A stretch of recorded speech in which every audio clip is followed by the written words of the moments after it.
Olá pessoal, aqui é o Fábio da Boston Treinamentos e nesta videoaula vamos estudar a estrutura de repetição para em lógica de programação. Nas últimas videoaulas nós estudamos as estruturas de repetição enquanto e repita, tá? Que são estruturas de repetição que executam blocos de código baseados em testes lógicos que são realizados. A estrutura de repetição para é um pouco diferente. Você utiliza a estrutura de repetição para quando você precisa construir uma estrutura de looping para casos em que você sabe de antemão quantas vezes a repetição vai ser realizada, portanto, um número finito de laços. No caso das estruturas enquanto e repita, você não sabe exatamente quantas vezes a estrutura vai repetir os códigos. Você pode até saber, mas geralmente não sabe. No caso da estrutura para, você tem uma ideia de quantas vezes deve ser executado o bloco de códigos. Tá? Ou você como programador, ou durante a execução do algoritmo, do programa, em algum momento essa informação é entrada no algoritmo. Tá? Por exemplo, no nosso algoritmo de exemplo, aquele que escreve os números na tela, a gente sabe que o laço vai repetir 10 vezes, um para cada número que vai ser executado na tela. Então a gente pode usar a estrutura para, em vez de usar a estrutura enquanto ou a estrutura repita. Tá?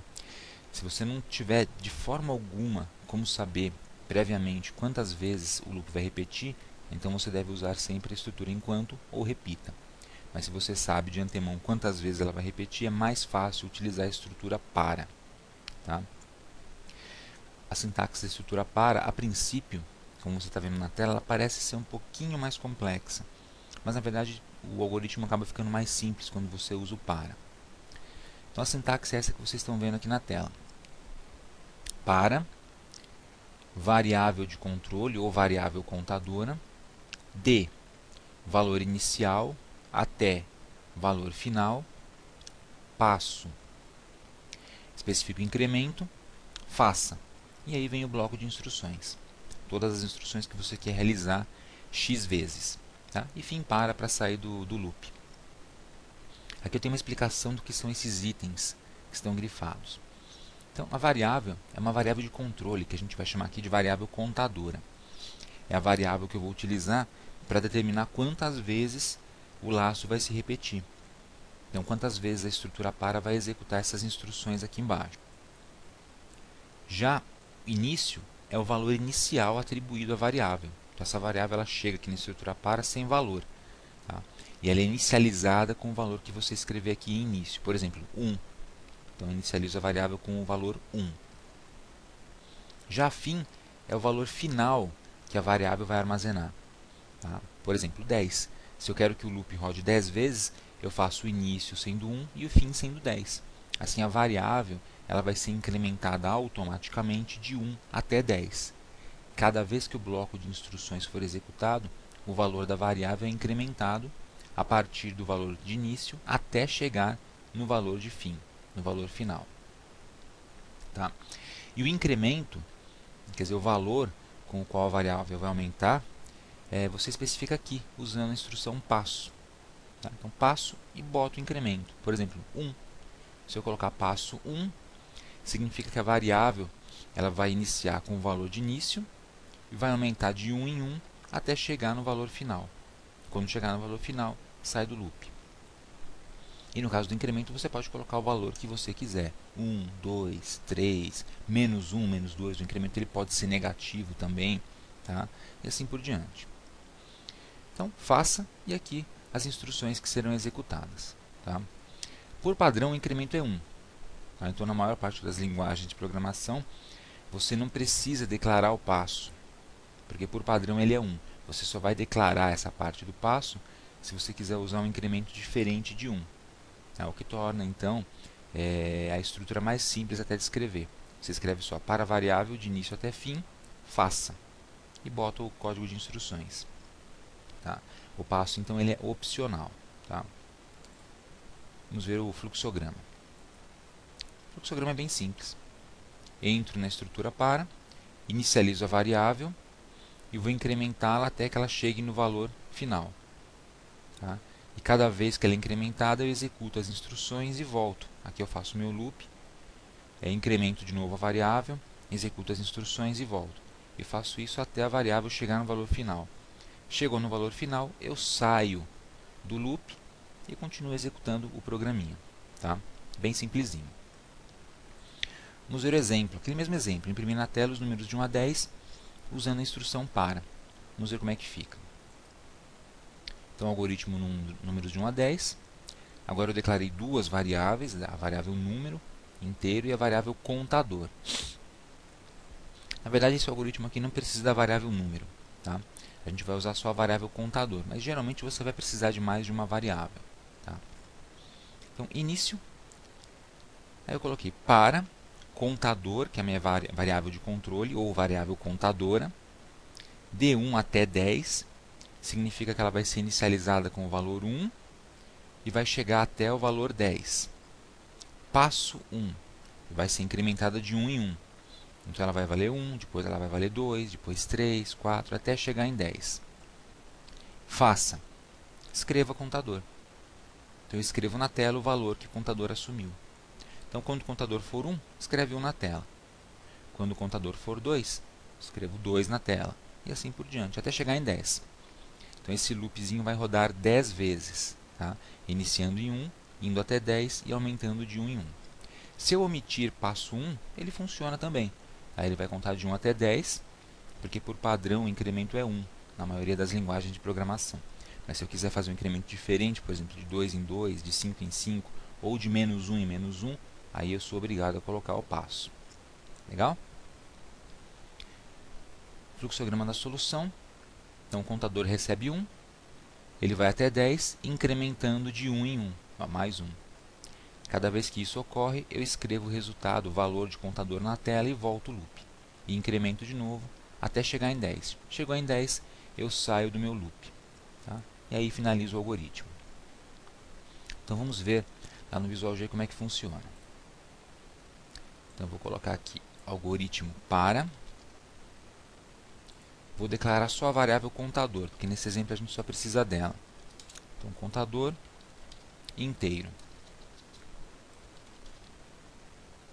Agora eu vou colocar aqui a minha seção de comandos.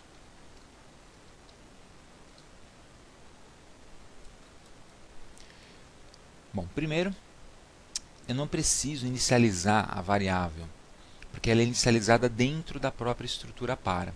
Quando você faz para contador de 1, significa inicialize o contador com 1. Então eu já escrevo direto, para contador de 1, significa inicializa a variável com o valor 1. Então já eliminei essa instrução que eu tinha que digitar antes nas estruturas enquanto e repita. Tá? Agora estabeleço até onde ele vai. Ele vai começar em 1 e vai até 10. Vou colocar o passo só para a instrução ficar completinha. Então, passo 1. Tá? Faça. Lembra que o faça aqui dentro do Visual G é faca. Tá? Você utiliza o C comum. Faça o quê? Escreva o valor da variável contadora. Escreva contador. Fim para. Acabou o algoritmo. Bem simplesinho, bem pequenininho. Aí ele fica bem conciso. Então, quando você sabe quantas vezes o bloco de instruções deve ser repetido, use o para. Ele deixa a instrução mais simples. Tá? O código também fica mais fácil de ler. Vamos executar para ver. Algoritmo, executar, está lá. Escreveu os números de 1 até 10. Tá? Veja que a variável contadora vale 11 no final. Então, quando vale 10, eu escrevo o valor na tela, volto e incremento mais uma vez. Opa, agora é 11. 11 está fora do escopo, eu saio do para. Ok? Bem simplesinho. Vou fazer o seguinte agora. Eu vou executar de novo esse código, só que em vez de mandar executar de uma vez, eu vou executar passo a passo, para a gente ver o que está acontecendo em cada passada dele. E para não ficar muito comprido, em vez de 1 até 10, eu vou fazer de 1 até 5. Tá? Então eu vou utilizar agora a execução passo a passo, que é o atalho F8. Em vez de simplesmente executar o programa e finalizar, ele vai executar uma instrução e parar.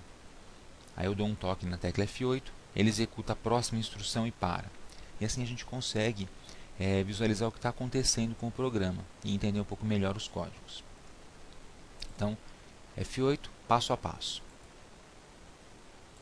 Então vou colocar a janelinha aqui. Dá para a gente ver o algoritmo, a tela de saída e aqui a tela de variáveis. Tá? Então ele começa aqui. Essa setinha azul e essa linha pintada de azul estão apontando para a próxima linha que vai ser executada quando eu pressionar F8. Então, assim que eu pressionar F8, ele executa essa linha. Por enquanto não executou nada. Então eu dou um toque em F8 aqui no teclado. Executou a primeira linha. Agora ele vai executar a próxima. Então eu dou F8. Agora ele vai executar essa linha que declara uma variável. Então a variável não existe. Veja que está vazio ainda aqui. Então quando eu pressionar F8, a variável vai aparecer aqui embaixo. Criou a variável. Global, nome contador, tipo inteiro, valor 0. Não tem nada dentro dela. Tá? Então dou F8 para iniciar o programa. Agora, a próxima instrução é a instrução para. Ela vai inicializar o contador com 1. Tá? Então aqui no valor vai aparecer 1, assim que eu apertar F8. Então vamos lá. Isso, mudou para 1. Inicializou o contador com 1. A próxima instrução vai pegar o valor do contador, que é 1, e vai jogar aqui na tela. Então preste atenção na tela, eu vou pressionar F8. Apareceu 1. Próxima instrução vai rodar o loop. Ele volta para cá.